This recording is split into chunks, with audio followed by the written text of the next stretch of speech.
sister, and let us build a nation together. Oh, yeah,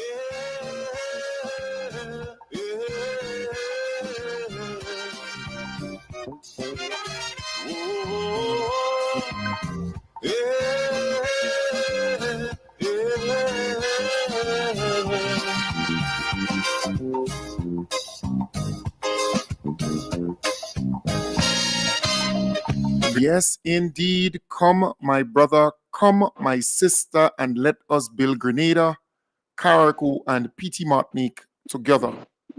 And I am certain for those who are viewing me live, you might be wondering, why am I on so late? Because normally the hub would start at 8 in the PM and run until 9. But when you have a very special guest, a person who is no stranger to this platform, who is always busy at work, you have to make time to come on at this particular moment. So I want to encourage those who are viewing me to please share the live on Facebook and on YouTube. Take the time. I just did. I just shared the program on Facebook and on YouTube. We are on the radio also, Vibes 101.3 FM and Vibes 106.3 FM. Thank you very much, Kim the King. So we have the Honorable Andy Williams. He's the acting Prime Minister here in the state of Grenada. And look, he is the action man. I want to say good evening to you, sir. How are you doing? Good evening, Kim. I am good. And how are you? I am fine, thanks. I am not surprised that you're on at this point in time, because when I called you, you're actually just coming in, or meaning entering your house. We talking about what now is like after 9. And I went online, when I called you, I say, but wait, Andy's up and about, just coming out from the field from so many places. And then I went online and I realized that tongue was cleared with, the passengers and everybody. They cleared within no time, because I was concerned. So I was calling you to say, well, Minister, I know you're the action man. I know you're going to get the people home. And then I went on 2 other ministers' Facebook page, and I realized they have tractors and so on, showcasing, saying that the men are at work as we speak. Tell us about today, because we have had a very, surprising weather pattern, unprecedented, not only for Grenada, but we have Trinidad, St. Lucia, St. Vincent. They all experience a similar thing, right? I don't want to call it a freak storm, but boy, oh boy, plenty rain. And a lot of places we saw flooding, we saw mudslides and landslides. And tell us about that. Tell us what really transpired. What happened today? I know you're not a meteorologist, but what happened today? Right, you're breaking up a bit. Right, we're hearing you a bit now. We lost you for a moment there. Are you able to hear us? We lost you for a moment. All right, we're hearing you now. It's better now. Right, you hear me now? Yes. Right. Okay, lovely. So camp today was very eventful, I must say.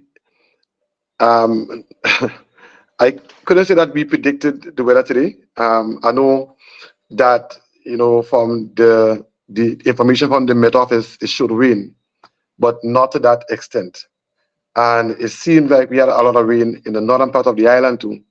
And when that happens, you find that a lot of the water streams down to the south or to St. George's, and you saw that today. So basically, today was a day like none other, because for the first time in my life, I saw the lagoon road, the water in the lagoon road was at road level. First time I've ever seen that. When you look at River Road today also, it was extreme. And when we saw that, immediately, I was in the office, I was having a meeting with the Ministry of Infrastructure, and we put all tools down, and immediately we decided to go out and see exactly what was taking place. And while we were out, we had some folks assessing some of the damages, and the news came back to us that even on the western side was really bad. You had slides on the eastern side, you had slides too. on the northern side, yard slides. And we were told that some of the roads were blocked as a result of the slides. For example, the Monkuma Road. So when we understood what was going on, we had to move fast, right? We had to move fast to ensure that we could mitigate some of these things. And when you have weather like this, there's not much you can do. But at least if we focus on what we can do, I think we can, do our best to kind of normalize the situation. Let me just go into this. So immediately we thought about if the Monkuma Road had slides and it was blocked to a certain extent, what we will have to do was to open up the Molyneux Road. The Molyneux Road was set to be paved on Friday, the 15th. Everything was set. When you go up to the Molyneux site, you can see everything was intact and ready to go. The base material was already laid, and everything was just proper, Ken. We had to make a decision today, based on what transpired, to open up the Molyneux Road. It means that we will lose some days in terms of paving the road, but we thought it was necessary to really to enable a free flow of traffic. And we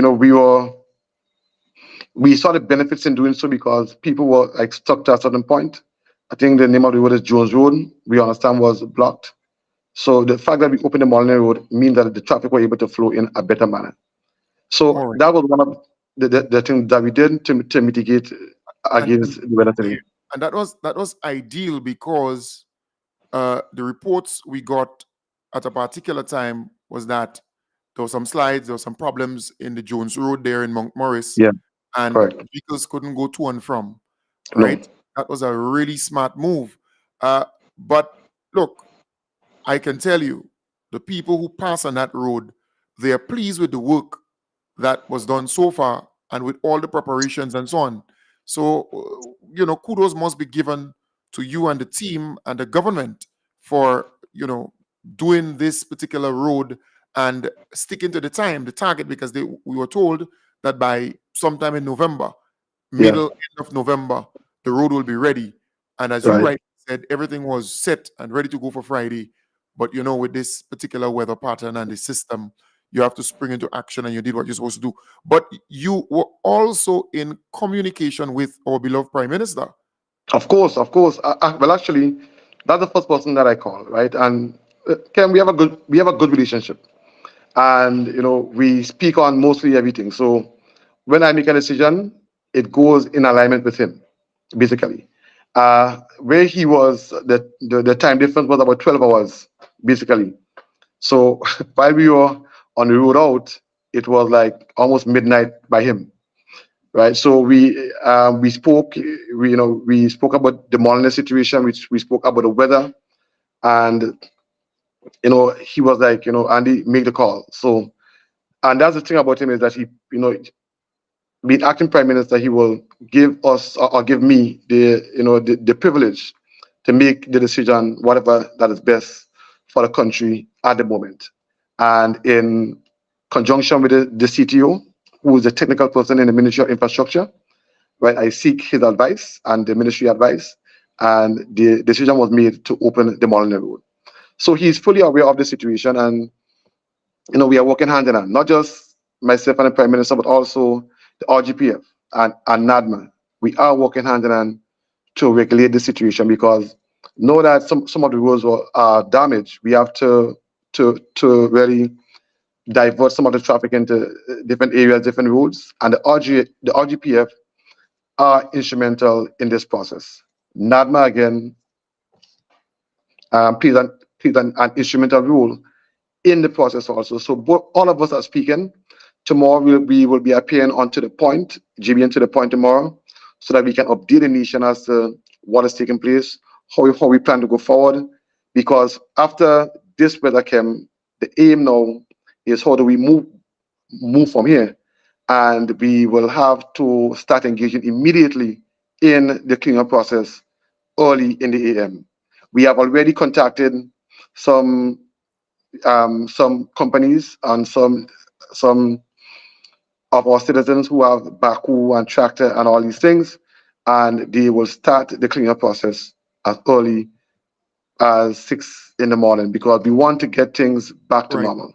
And you're talking about the deeper, the broader cleanup process, because for the roads in particular, I saw heavy equipment already at work in some Yes, areas, some clearing up the areas. landslides, clearing up the mud slippages and so on. So Yes, they have actually started in some areas already, which is really, yes, really great.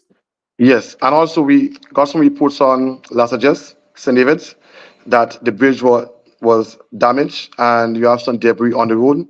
So that again is a main area for the eastern side from Grenville to St. George's. So that we have to pay close attention to. The St. David's office, I reached out to them and they already have people ready, Kim, to start the process. Some we were able to get in touch with today and they already started. We have some guys dealing with some of the fallen trees that was on the side of the road.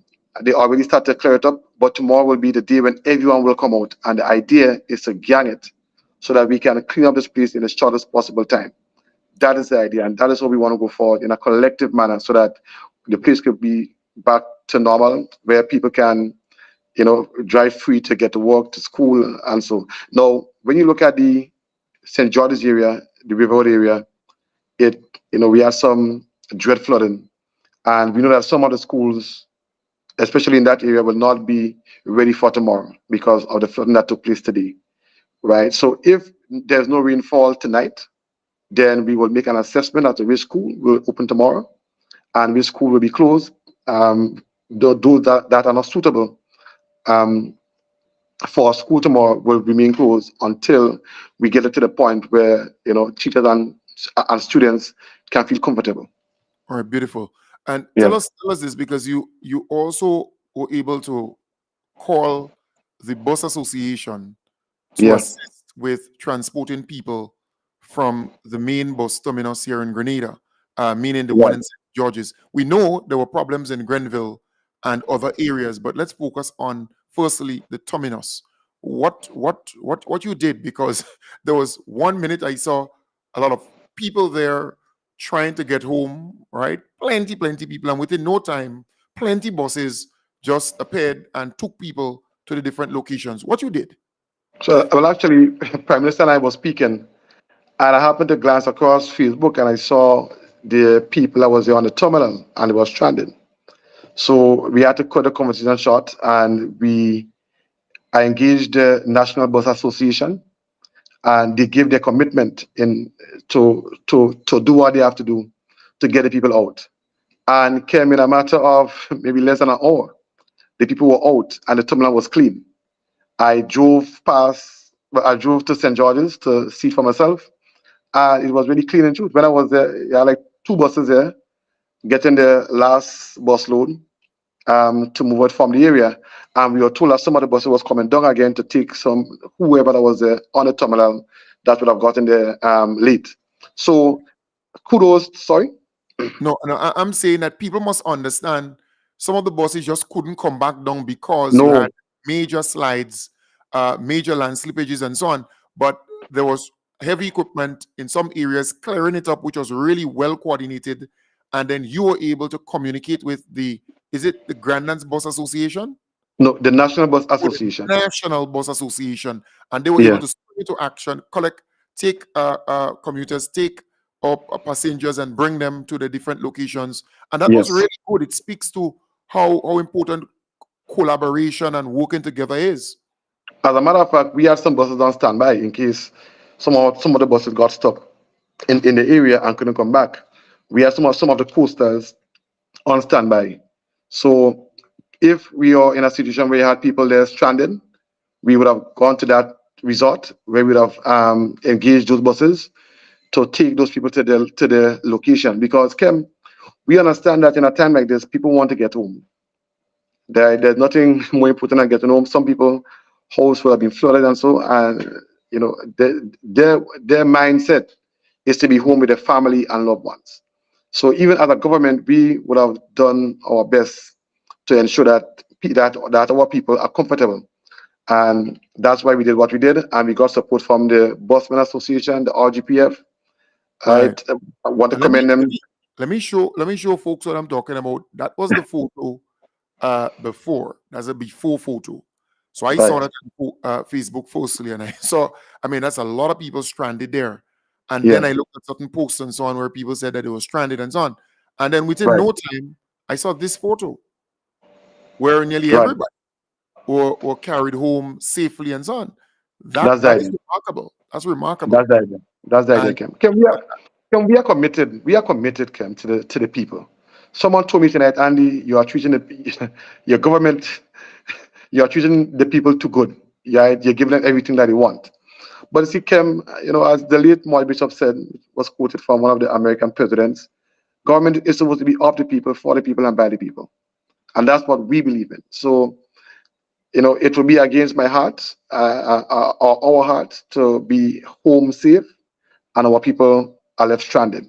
So and we that's the did what we had to do. and that's the difference, because you just arrive home Yeah. and you're out there in the field trying to make sure that everything is okay, well coordinated. You have Yes. other ministers, because I saw the Honorable Ron Redhead. I saw other ministers who are actually making sure that things are done within the constituency. So it was Yes. well coordinated to get the heavy operators, the equipment to be out there cleaning. And even as we speak, I just looked on Facebook there and I realized that there are people at work clearing certain areas with the trees and so on. People are at work doing stuff, and folks Yes. don't understand how these things get done. You have to coordinate it, and money you have to spend to get these things going, which is Yes. really Yes. wonderful. Yes. Let us get back to St. Andrew, because some people were saying, well, okay, you focus on St. George's. What about St. Andrew? Right. So St. Andrew too, we had some reports of the landslides in St. Andrew, and I was in contact with the MPs in that parish. As a matter of fact, before you called me, I was speaking to Minister Delma Thomas, and she gave a report of some of the damages that she had in her area. Tomorrow, in addition, tomorrow, some of our ministers will be out tomorrow in the field, looking at the damage, touching base with our people who got affected so that we can act in a speedily manner. We got reports of people stranded on the bus terminal. Again, I got in contact with the National Bus Association, and they promised to do debit in order to get the people out in a speedily manner. And And that's Grenville. Grenville, yeah. Yeah. Okay. So, Kem, this is all about communication and relationship. Yeah. And we have that type of relationship with the National Bus Association. And tonight, I want to tell them thank you very much. Thank you for assisting. Thank you for coming to our aid in a time of need. And this will be remembered. And Yeah. when we have a time like this, it is important for us to come together to do what we can do to help ease the effects. Right. Also, we see Nawasa, they did their bit too, because it's not easy for Nawasa for the No. last couple days. Well, plenty rains.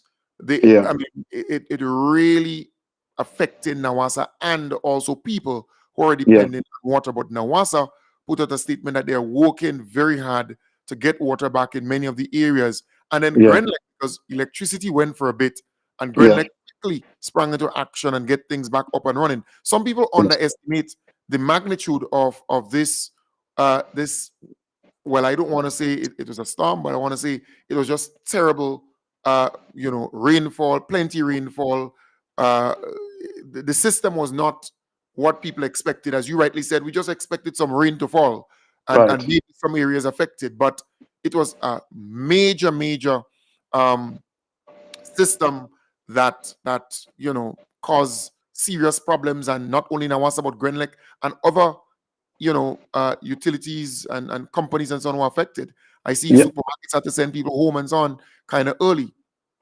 Right. And we have to really commend our utility companies, Kim. They do a good job. Let me just tell you that, right? And sometimes people think that, okay, rainfall, you can get water, right? Much easier. But when you have too much rain coming at like this, you have the dams and so can getting, dirty and all these things.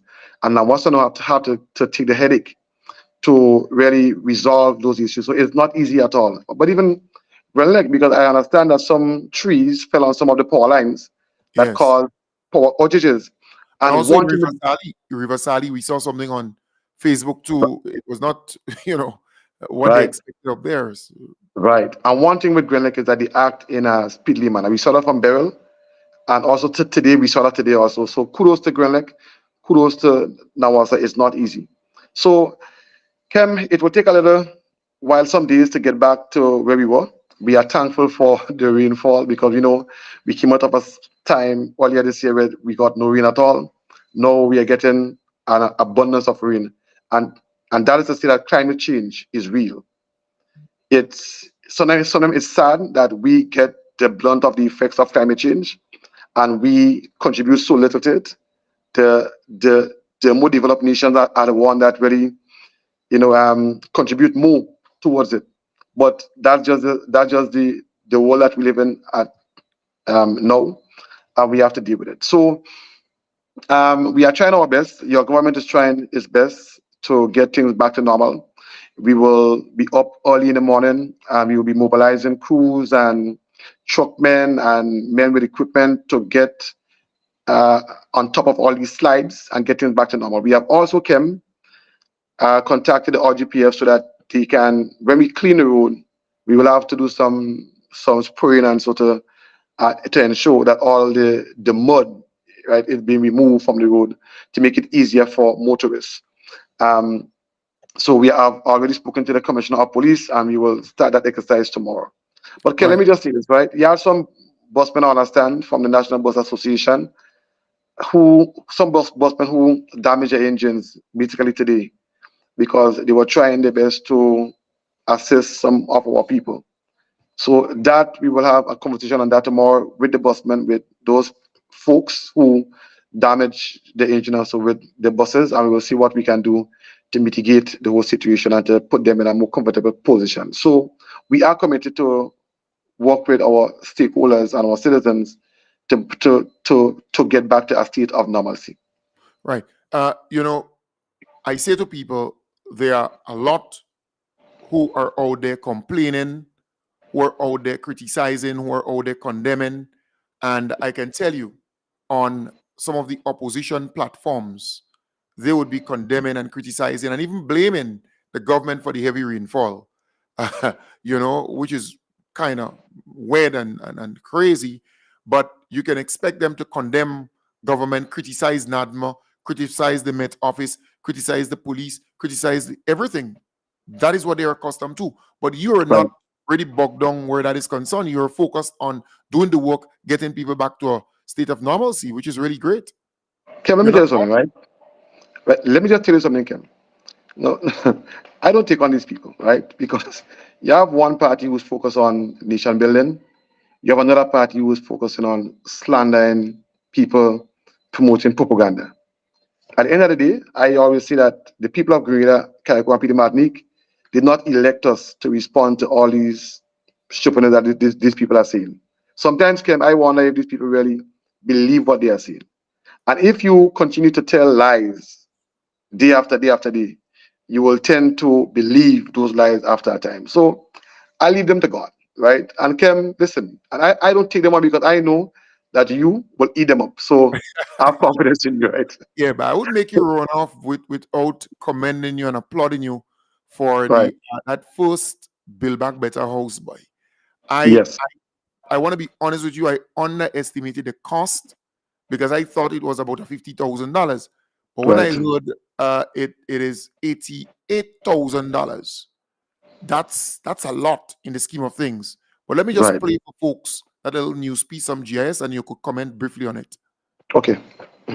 Of Mobilization, Implementation and Transformation, which is spearheading the government's Build Back Better project, on Wednesday handed over the first model home in the Limes Grandans to Miss Suzanne Crawford. The house was constructed to the tune of $85,000 and equipped with electricity and water. Permanent Secretary in the Ministry, Nicole Clark, handed over the keys to the house on behalf of Honorable Andy Williams. She said the occasion should not be seen just as the opening of a new chapter in the community, but more so a celebration of resilience, of the human spirit, and collective commitment to rebuild stronger and better.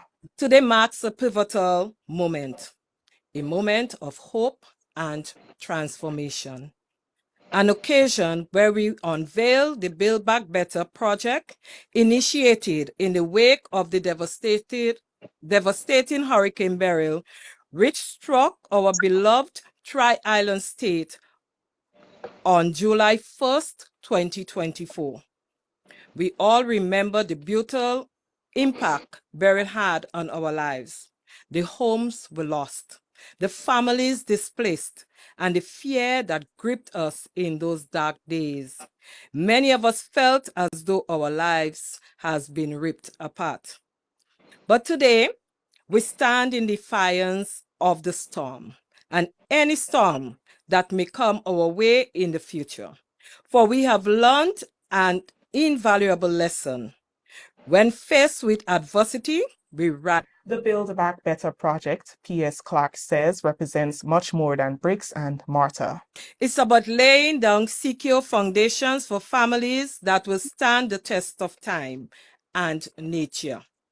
This project was designed with a mission to ensure that families in Grenada, Carriacou, and Petit Martinique not only have homes, but have homes that can withstand the fiercest of storms that may come our way. Yes, so Minister, Acting Prime Minister, tell us, this is a big thing for any family to Yes, receive Ken. a home costing $85,000 that they don't have to pay back. The government and people of Grenada gave them that. And the government intends to build about 200 of that. But this Yes. is different because I was telling a friend, I worked in housing authority just after Hurricane Ivan. Right. And the NNP administration constructed some houses with the assistance of folks from Guyana. And then they rope in some locals. But they were actually building back the houses just as they were, without modern bathroom and toilet facilities, without painting, without plumbing, without electrical work. And not only that, the frames were not, concreted or retrofitted in such a way that it can withstand, some level of resilience would have been a part of the building process. At that time, nothing happened in such a way. But here you see your government, the people's government, doing this thing so differently and so classy. And because, in other words, anybody could stay in those houses. Exactly. Like, if you want to stay there, you can stay there too. Tell us about that. Right. That's good, though. Okay, let me just say something, right? Let's say two things. Who have eyes to see, let them see. Who have ears to hear, let them hear. Kim, listen, we believe in our people. Some may talk about the poor and vulnerable and all these things. And the policies, Kim, are not based to elevate people from one stage to the other. The beauty about these things, besides the current and the water and the bathroom and toilet and the painting and all those things, Kim. And when we do this, Kim, is to show people, listen, we care about you, right? And we will use our state resources to put you in a better position that you were in, number one. Number two, if someone wants to expand, these houses were built. Number one, you can convert it to concrete if you want. Number two, you can expand if you want also. So not just building a house, building it back better, but building it in a way that you can expand it in the future to meet your family needs. And I'm saying, as a government, Kim, right, this is what we are about as the National Democratic Congress. This is what we stand for. So we do not go on a platform and preach about poor and vulnerable. No. We put it into action, and we help our people elevate from one level to the next and give them an opportunity to elevate even further in the future. That is what we are about. And I'm telling you, there's no difference between the NNP, right? When I say there's no difference, I mean, you have no comparison between the NNP and the NDC. We do things different. And let me just give an update. We have constructed houses in St. Patrick East, St. Patrick West. We are going to St. John's and St. Mark's and St. George's at the same time. And we are aiming to do, we say 200 houses before the next budget cycle. We may not reach a target, but what we will do, Kim, we will have contracts signed so that these houses and so can, even though they are not built yet, but they will be in the process, in the beginning stage, so that early next year, people can get the house to live in. And I'm telling you, the Build Back Better houses, I'm very proud of it. It's very cost effective. And the method in construction that was used is superior.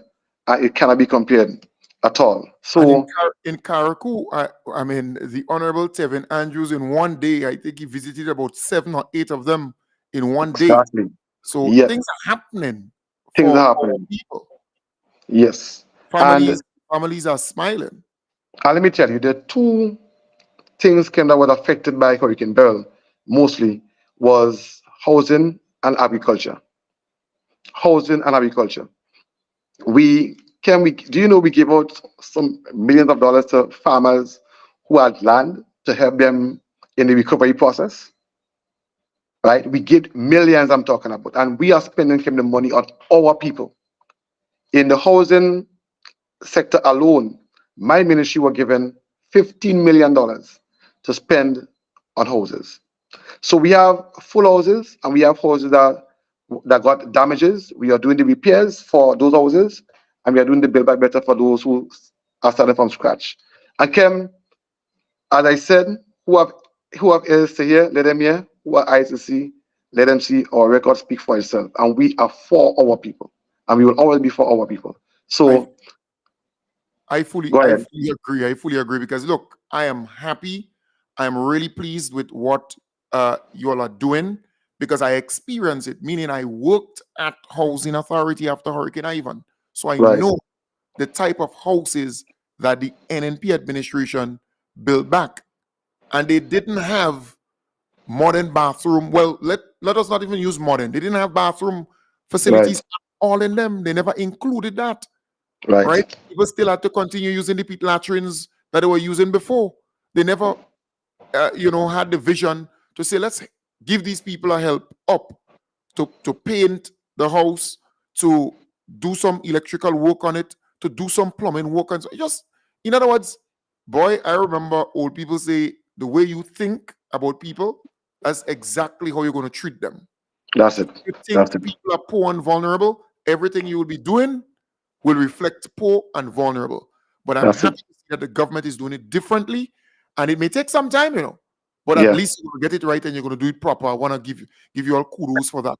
But here it is. I would not let you go without telling you that it seems as though there is things that those on the other side seem to be targeting. The school feeding program that on a daily basis would feed over 13,000 young people, students, and we know that schools are receiving a check that they could buy fresh fruits and vegetables and so on. Correct. And we know that there are suppliers contracted to bring the meat, to bring the flour, the sugar, the rice, and so on to them. Tell us about that because the NNP seem to be targeting this program very hard. When let me get something. Before you come in, today, a friend called me and they say, Kem Jones, but boy, why the NNP don't just take the initiative to go through the community where the schools are located and speak to the farmers, speak to the fishers. They have excess things in many different areas. Why not pull it together and bring it to the school to help the school so that they can feed the children and they can augment and, help the program instead of only condemning, criticizing. But speak, tell me. Yeah. So, Kem, let me just say this, right? Now, every year, when the school feeding program, the start of the program, you always have a challenge. No, let me say it. Before I was in government, Hotspot used to be servicing a lot of schools with foodstuff for the school feeding. And you will get the people from the Ministry of Education calling me and say, Andy, this person supposed to drop stuff, they didn't drop it. That person supposed to drop stuff and they didn't drop it. Please fill in. So there's always that challenge at the beginning of the school term to get supplies to the school. There's always that challenge. It is not anything new. Number one. Number two, Kem, we moved the $1 for the meals. And what we have done, we have replaced it with a voucher. That's a $1 for the primary school and $3 for the secondary school. Right.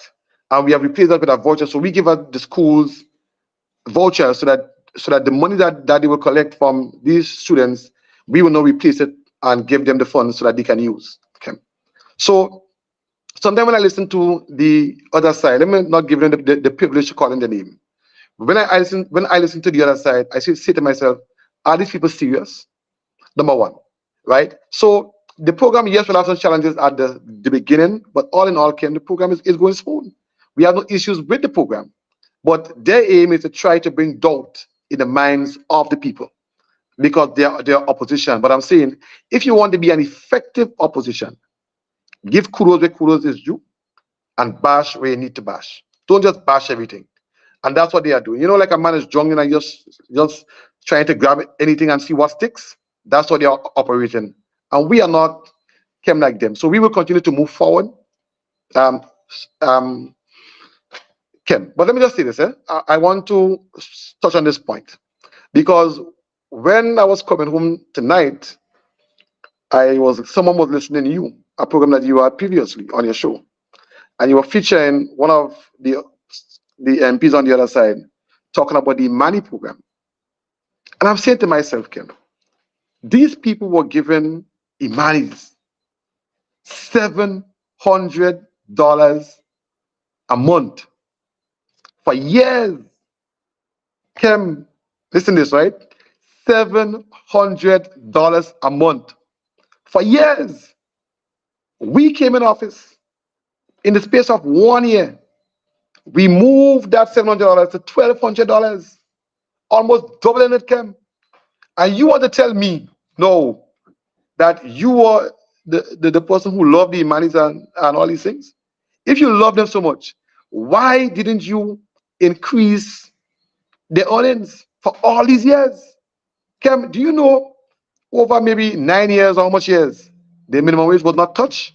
When we touched the minimum wage, or we made attempts to touch the minimum wage, they said that employers will have to lay off people and all sorts of things, Kim, all sorts of negative things. And today, Kim, we have to say thank God for not the minimum wage, Kim, the living wage. Because, Kim, I have heard people, women, young women who are on the money program and say, Minister, I can feed my family. When I have to pay like this and like that, the money done. Now they have $500 more, Kim. So I'm saying we need a character mathematics. Sometimes we have to listen to people.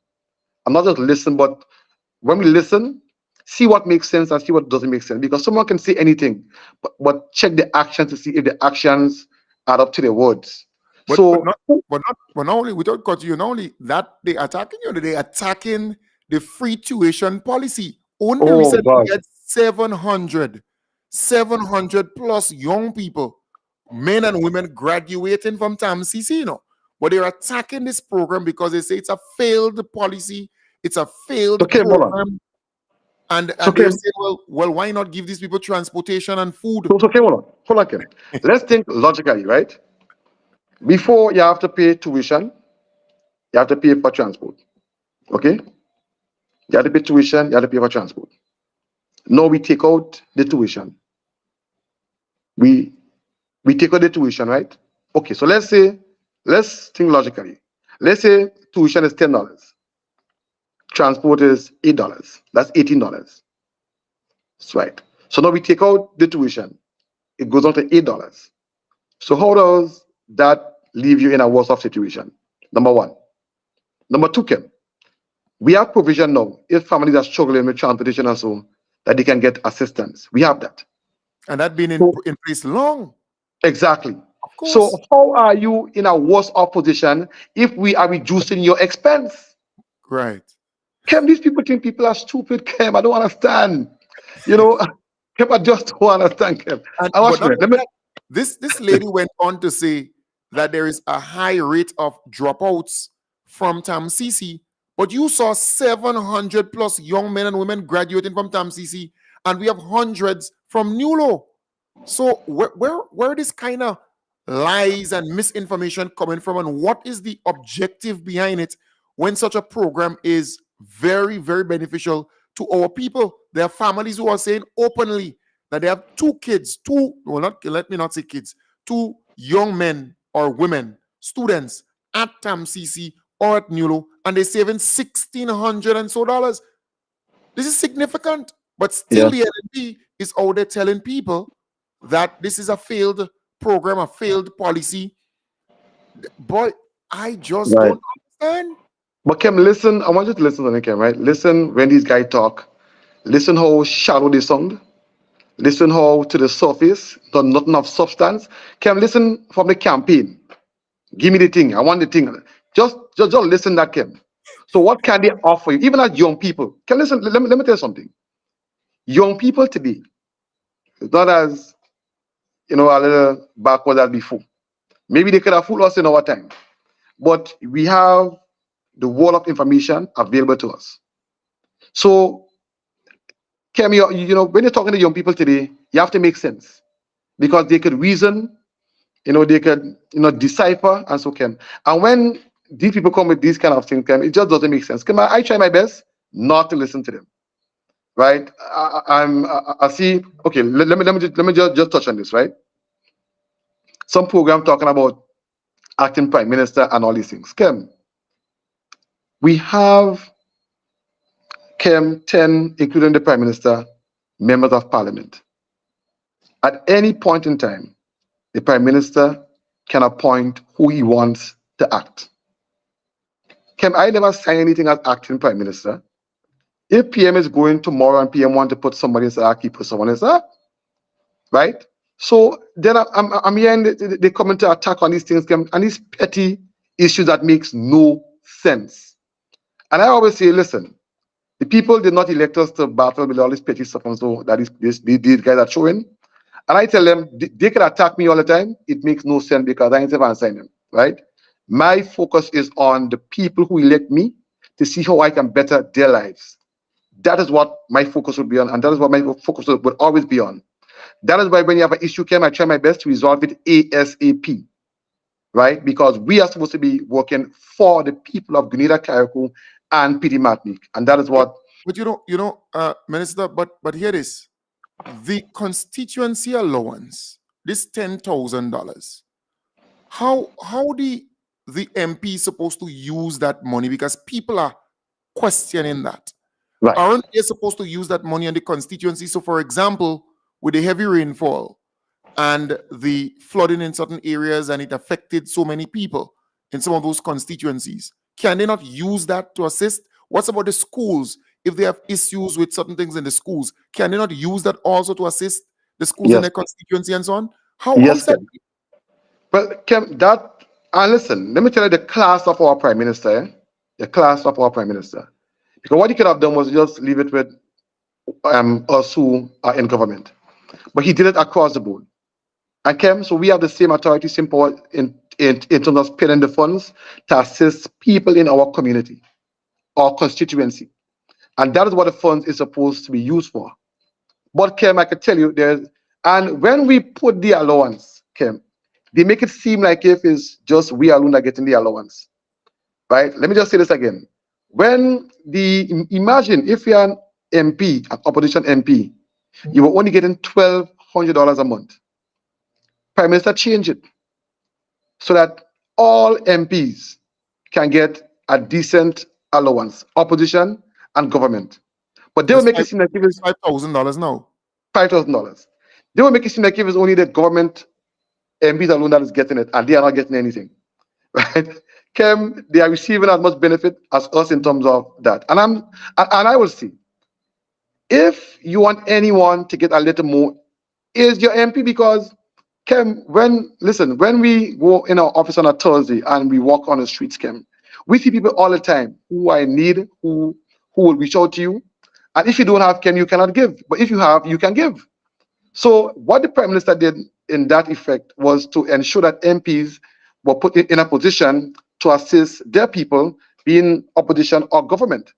And what we are seeing now, Kim, is that they are trying to make things look bad. So even though they have the money to spend, they may not want to assist people to get them out of the hardship, to make it seem like if the country is hard, so vote them back for things to be easier. But Kim, these people, do not have the heart for people. They pretend to have the heart for people because they want to get back in office, right?